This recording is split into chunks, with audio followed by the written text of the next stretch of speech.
దక్షిణ అయోధ్యగా పేరుగాంచిన భద్రాచలం శ్రీ సీతారామచంద్ర స్వామి దేవస్థానంలో వైకుంఠ ఏకాదశి ఉత్సవాల్లో భాగంగా బుధవారం రామయ్య బలరామ అవతారంలో భక్తులకు దర్శనమిచ్చారు.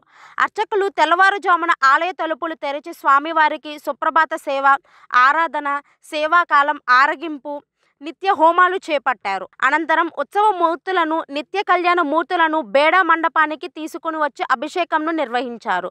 మధ్యాహ్నం స్వామివారికి రాజభోగం సమర్పించారు. అనంతరం పట్టణంలో తిరువీధి సేవా కార్యక్రమంను నిర్వహించారు. ఇక స్వామివారికి భక్తరామదాసు చేయించి చింతాకు పథకం, పచ్చల పథకం, రామమాడ తదితర బంగారు ఆభరణాలను స్వామివారికి అలంకరించారు. ఈ ఉత్సవాలకు దేశ నలుమూలల నుంచి వేలాది మంది భక్తులు భద్రాచలంకు చేరుకుంటారు. ఈ నేపథ్యంలో భక్తులకు అవసరమైన తాగునీరు సంబంధిత అవసరాలను అనుగుణంగా ప్రభుత్వ యంత్రాంగం ఏర్పాట్లు పూర్తి చేసినట్లు ఆలయ అధికారులు తెలిపారు. వైకుంఠ ఏకాదశి మహోత్సవాలలో భాగంగా 22వ తేదీన పవిత్ర గోదావరిలో శ్రీ సీతారామచంద్ర స్వామివారికి హంసవాహనంలో తెత్తోత్సవం నిర్వహించనుండగా హంసవాహనం ట్రయల్ రన్ను అధికారులు విజయవంతంగా నిర్వహించారు. భద్రాద్రి దేవస్థానం నీటిపారుదల శాఖ అధికారులు ఈ ట్రయల్ రన్లో పాల్గొన్నారు.